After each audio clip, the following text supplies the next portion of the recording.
ವಿದ್ಯಾರ್ಥಿಗಳೇ ಭಾಳ ಲಕ್ಷ ಕೊಟ್ಟು ನೋಡ್ರಿ ಗಣಿತದನ್ನ. ಈಗ ಇದನ್ನ ಬಾಯಿಲೆ ಹಾಕೋದು ಸುಮ್ಮಲ್ಲ, ತಿಳ್ಕೊಂಡು ಹಾಕಬೇಕು. ಗಣಿತಗಳನ್ನ ತಿಳ್ಕೊಂಡು ನೋಡ್ರಿ, ಸರಿಯಾಗಿ ತಿಳಿಸಿ ಹೇಳ್ತಾನು.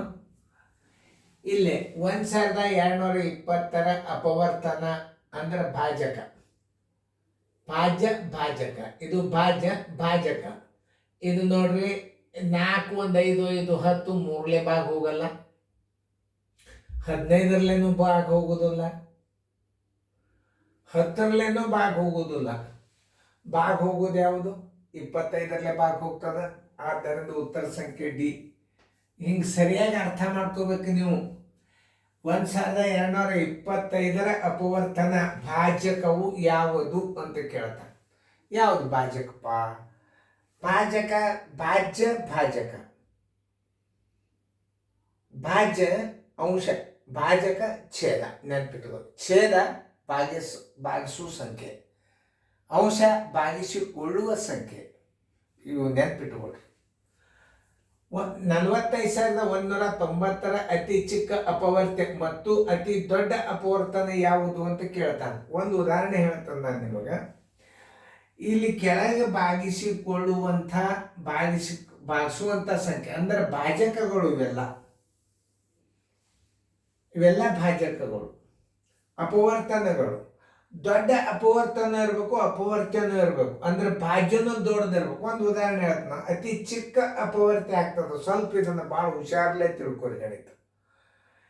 ಭಾಜ್ಯ ಅಂದ್ರೆ ಏನು? ಅಪವರ್ತ್ಯ. ಅಪವರ್ತ್ಯ ಇದಕ್ಕಿಂತಲೂ ಈ 45,190ಕ್ಕಿಂತಲೂ ಹಿಂದಿನ ಸಂಖ್ಯೆ ಯಾವುದು ಈ ಸಂಖ್ಯೆಗೆ ಭಾಗ ಹೋಗೋದಿಲ್ಲ. ಅಂದ್ರೆ ಇದೇನಾಯ್ತು? ಚಿಕ್ಕ ಅಪವರ್ತ್ಯ ಆತಿಲ್ಲದು. ಇದಕ್ಕಿಂತಲೂ ದೊಡ್ಡ ಬೇಕಾದಷ್ಟು ಬರಿಬಹುದು. ಇದರ ಹಿಂದಿನ ಯಾವುದೇ ಅಂಕಿ ಬರೀರಿ ನೀವು. 45,190 ನೀವು ಹಿಂದಿನ ಅಂಕಿ ಯಾವ್ದು ಬರೋದ್ರೂ ಈ ಅಂಕಿಲೇ ಭಾಗ ಹೋಗೋದಿಲ್ಲ. ಅಂದರೆ ಇದಕ್ಕೆ ಚಿಕ್ಕ ಅಪವರ್ತ್ಯ ಅಂತಾರೆ. ಇದು ಚಿಕ್ಕ ಅಪವರ್ತ್ಯ ಅಂದ್ರೆ ಏನ್ರಿ ಸರ್ ಅಂತ ತಿಳ್ಕೊಬಾರ್ದು. ಇದರ ಡಬಲ್ ಬರದ್ರೆ ಅಂದ್ರೆ ದೊಡ್ಡ ಅಪವರ್ತ್ಯ ಆಗ್ತದೆ. ಮತ್ತು ಅಂದರೆ ಚಿಕ್ಕ ಅತಿ ದೊಡ್ಡ ಅಪವರ್ತನ ಇದರ ದೊಡ್ಡ ಅಪವರ್ತನ ಇದೆ. ಇದು ಚಿಕ್ಕ ಅಪವರ್ತನ, ಇದು ದೊಡ್ಡ ಅಪವರ್ತನ. ಇದು ನೆನ್ಪಿಟ್ಕೋರಿ. ಗಣಿತಗಳನ್ನ ಅರ್ಥ ಮಾಡ್ಕೊಳ್ಳೋದ್ರ ಬಹಳ ಇಂಪಾರ್ಟೆಂಟ್ ಅದು. ಆಮೇಲೆ ಚಿಕ್ಕ ಅಪವರ್ತ್ಯ ಮ್ಯಾಲೆ ಭಾಗಿಸಿಕೊಳ್ಳುವ ಸಂಖ್ಯೆ ಅಪವರ್ತ್ಯ ಅಂತಾರೆ, ಭಾಗಿಸಲ್ಪಡುವ ಸಂಖ್ಯೆ ಅಪವರ್ತನ ಅಂತಾರೆ. ಆದ್ರೆ ನಾವು ದೊಡ್ಡ ಅಪವರ್ತನ ಬೇಡ್ತಾನೆ. ಚಿಕ್ಕ ಅಪವರ್ತನ ಬೇಡಿದ್ರೆ ಒಂದು ಹಚ್ಚಬಹುದಾಗಿತ್ತು. ಅವ ದೊಡ್ಡ ಅಪವರ್ತನ ಹೇಳ್ತಾನ. ಚಿಕ್ಕ ಅಪವರ್ತ್ಯ ಭಾಗಿಸಿಕೊಳ್ಳುವ ಅತಿ ಚಿಕ್ಕ ಸಂಖ್ಯೆ ಅದ.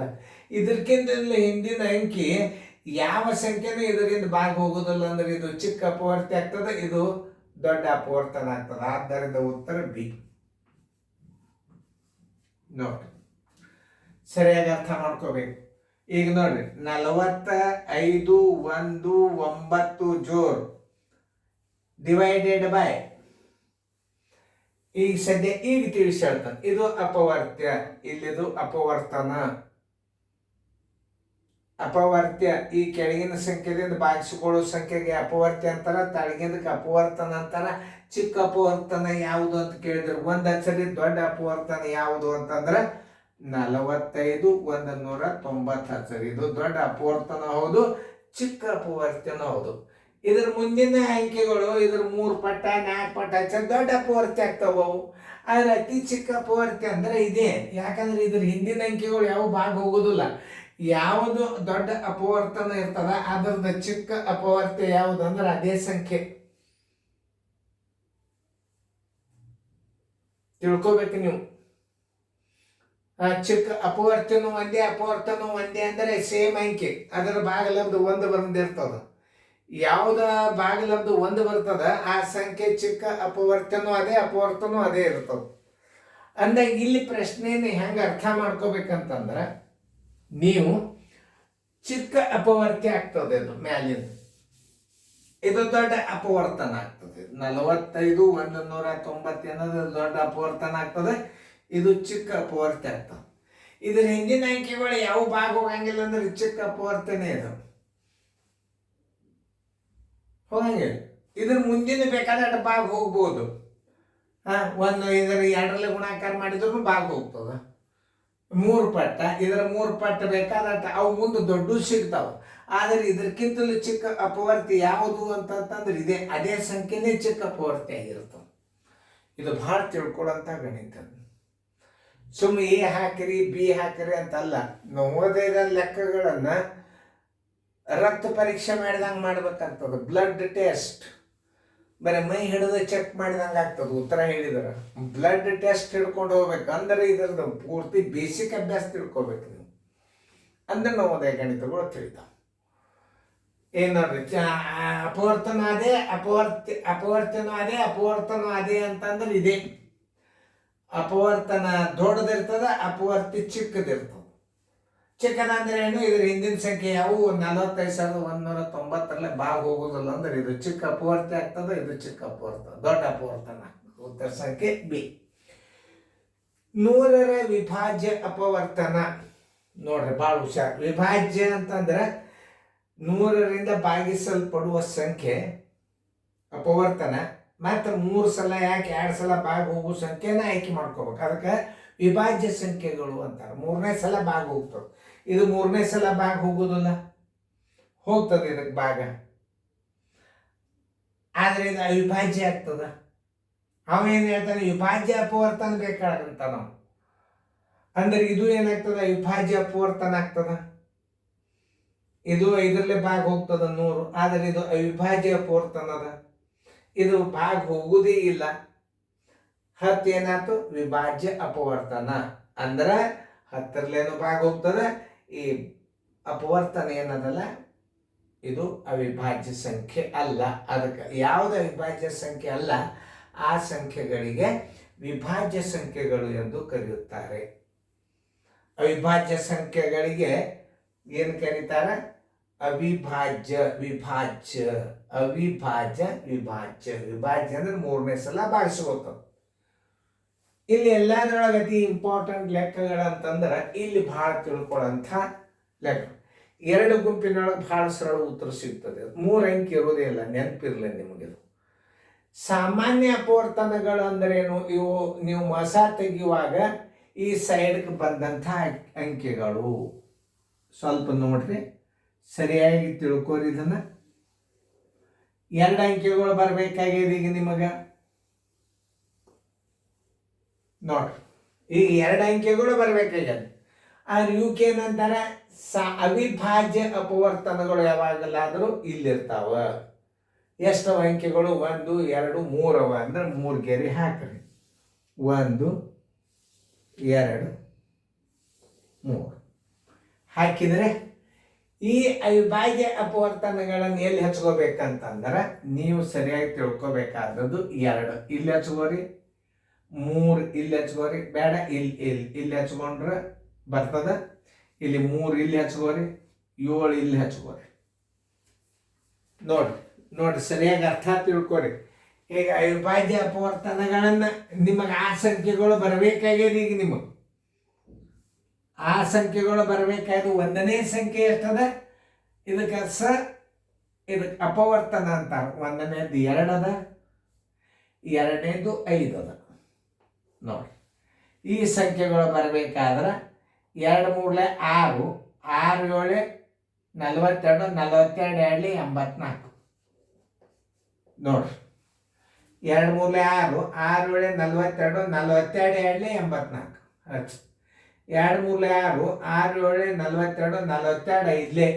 ಏನಾಯ್ತು, ಸರಿಯಾಗಿ ಅರ್ಥ ಮಾಡ್ಕೋಬೇಕು. 45 ಎಷ್ಟು, 42 5 ತಪ್ಪಬಾರ್ದು.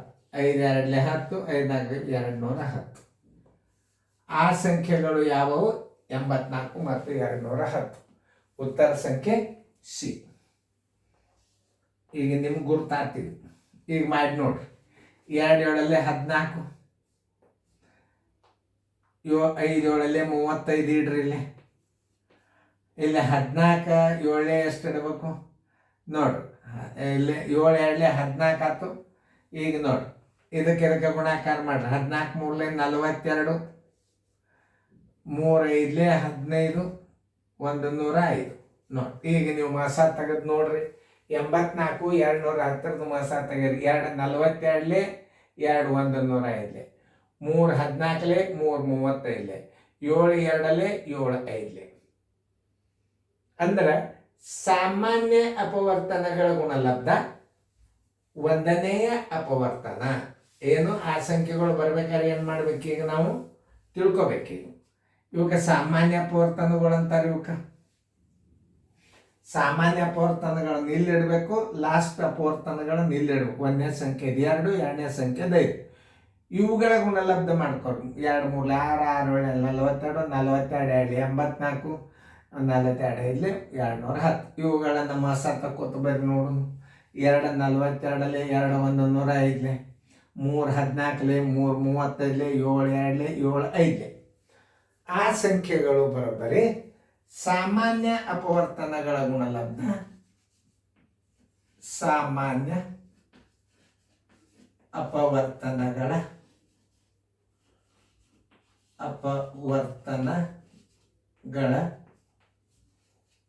ಗುಣಲಬ್ಧ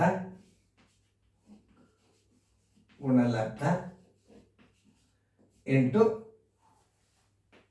ಅಪವರ್ತನ. ಏನು? ಒಂದನೇ ಅಪವರ್ತನಗಳು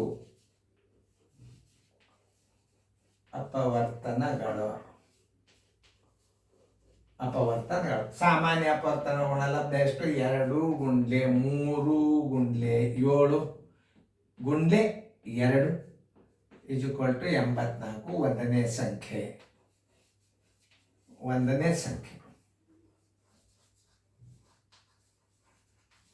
ಎರಡನೇ ಸಂಖ್ಯೆ 2 ಗುಂಡ್ಲೆ 3 ಗುಂಡ್ಲೆ 7 ಗುಂಡ್ಲೆ 5 = 210.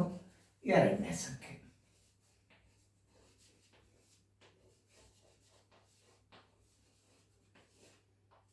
ತಿಳಿತಲ್ಲ ನಿಮಗೀಗರೆ? ಸಾಮಾನ್ಯ ಅಪವರ್ತನ ಗುಣಲಬ್ಧ ಗುಂಡ್ಲೆ ಅಪವರ್ತನಗಳ ಸಂಖ್ಯೆಗಳು.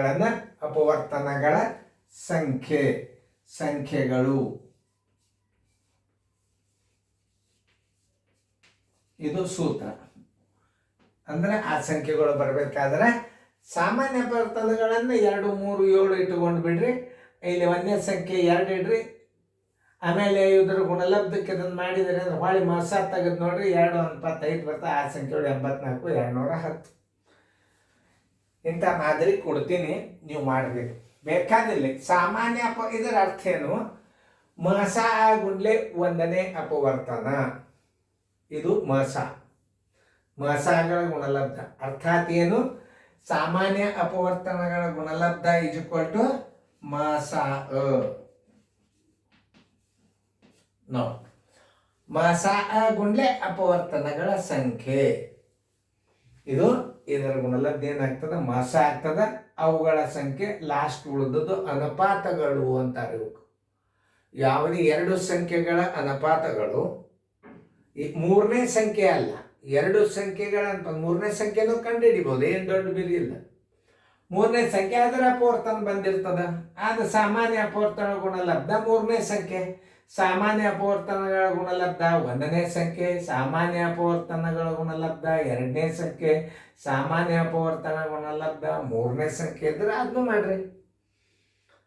ಆ ಸಂಖ್ಯೆಗಳು ಬರೋಬ್ಬರಿ ಮಸ ಗುಂಡ್ಲೆ ಒಂದನೇ ಸಂಖ್ಯೆ, ಒಂದನೆಯ ಅನುಪಾತ. ಇದು ಅನುಪಾತ ಅಂತ ತಿಳ್ಕೋಬೇಕು. ಯಾವುದೇ ಒಂದು ಸಂಖ್ಯೆಗೆ ಮಸ ಗುಂಡ್ಲೆ ಒಂದನೇ ಅನುಪಾತ ಮೂಲ ಸಂಖ್ಯೆ, ಎರಡನೇ ಸಂಖ್ಯೆ ಮೂಲ ಸಂಖ್ಯೆ ಮಸ ಗುಂಡ್ಲೆ ಎರಡನೇ ಅನುಪಾತ. ಇವು ಅನುಪಾತಗಳು. ಇವು ಸಾಮಾನ್ಯ 2 ಅಂಕೆಗಳು ಕೊಟ್ಟಾರ, ಅವುಗಳ ಮಸ ತೆಗೆದ್ರಿ ಅಂದ್ರೆ ಲಾಸ್ಟ್ ಉಳಿಯುವಂಥ 2 ಸಂಖ್ಯೆಗಳು ಅನುಪಾತಗಳು ಅಂತ ತಿಳ್ಕೊಬೇಕು. ಚೆನ್ನಾಗಿ ತಿಳ್ಕೊಬೇಕು ಗಣಿತ. ಇಂಥವು ಮಾದರಿ ಕೊಡ್ತೀನಿ, ನೀವು ಪಟ್ಟ ಕಂಡುಹಿಡಬೇಕು. ಇನ್ನು ಬಾಯಲ್ಲಿ ಹೆಂಗೆ ಉತ್ತರ ಹಾಕಬೇಕು? 2 ಸಂಖ್ಯೆಗಳ ಸಾಮಾನ್ಯ ಅವಿಭಾಜ್ಯ ಅಪವರ್ತನಗಳು 2 3 7 ಇದ್ರೆ ಆ ಸಂಖ್ಯೆ ಯಾವ್ದಂದ್ರೆ 2 3 6 6 7 42 42 2 84 ಮತ್ತು 3 2 6 6 7 42 42 5 810. ಬಾಯ್ದಿಂದ ಕಂಡು ಹಿಡಿದು ಬಿಡ್ರಿ. ಆದ್ರೆ ಬೇಸಿಕ್ ಗಣಿತಗಳು ಗುರ್ತಿರ್ಬೇಕು. Thank you guys. ಚಂದಾಗಿ ನೋಡ್ಕೊರಿ. ಇಂಥ ಗಣಿತಗಳು ಇವು ಓಲ್ಡ್ ICIC ಅಭ್ಯಾಸ ನವೋದಯ ಪೇಪರ್ ನಡೀತಿದ್ದು ಮೊದಲ. ಈಗ ಚಂದಂಗೆ ತಿಳ್ಕೊಂಡು ಬಿಡಿಸ್ಕೋರಿ ಫೇರ್ದಾಗ ಬರ್ಕೊಡ್ರಿ.